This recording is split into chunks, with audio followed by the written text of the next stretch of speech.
Okay, give me your name. My name is Silvana Casali. I'm a school neuropsychologist. And how long have you been working with autistic kids for? Over 25 years. And about how many autistic kids have you worked with? Over 70, over 80. 80?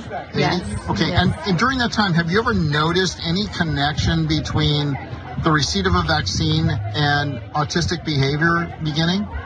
Yes, definitely. And usually the MMR and the parents see an immediate change in the child. So right after the MMR shot, Absolutely. did they see it after any other shot? Did they see it after the flu shot? I haven't heard of that, but it's possible that that's the tipping point for some children.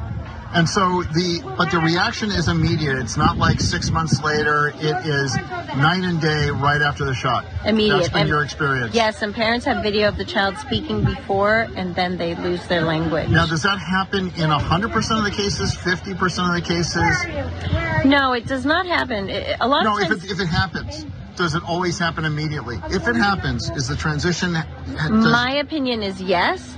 Some parents may say it was gradual over a month or 2 months, but that might be because they weren't paying attention as much as possible. But the other problem is that the shots are given in conjunction with each other. You go to your well visit and the pediatricians will give a child 5 or 6 at once, and the toxicity of that is quite intense. We'll take them over. But the point is that when they succumb to autistic behavior, that change happens almost immediately. What's the fastest it's ever happened? I think for some families it's happened overnight, next day. The child has a fever many times, they're screaming in pain, and they become nonverbal, they don't respond to their parents, they no longer maintain eye contact.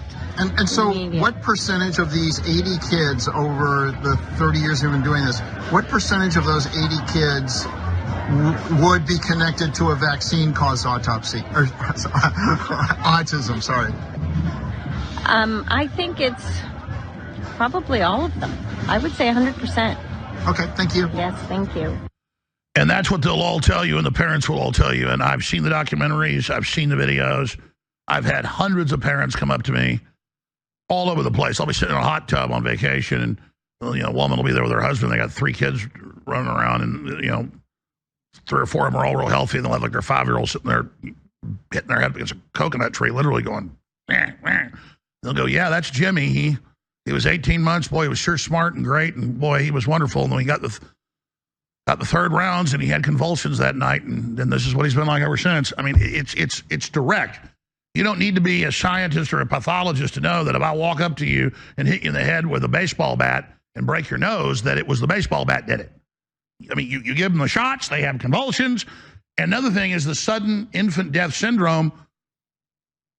For 30 years, they've been locking parents up saying, we don't know why your baby, a couple days after it comes home from the doctor, stops breathing. You must have smothered it. And then they've got the studies that know that's the ones that kills right away. So they know what they're doing. One more little factoid. It was DDT being sprayed everywhere. They have the studies they knew that was causing the paralysis. They would drive by everybody's houses in the 50s and 60s, and they had little government announcements on newsreels and TV. You can pull them up. In fact, go to YouTube or X. DDT is safe commercials. You can run and play in it. It's fun. And my mom said in Austin, the trucks would drive by to spray the mosquitoes in the summer, and they would run behind the trucks because everybody said it's safe, literally. And then my grandmother got the 2nd round of polio shots in the mid-50s. It was live virus, and it paralyzed her. And her doctor in Austin said, we're sorry, Benny Grace. We've had a lot of people get paralyzed from the vaccine that was a live polio virus mixed with SV40 cancer virus. Everything I say, you can type in and look up.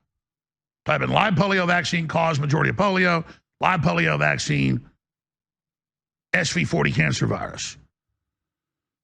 So, and again, her doctor told her, sorry, Benny, yeah, we've had a lot of people get polio from the shot.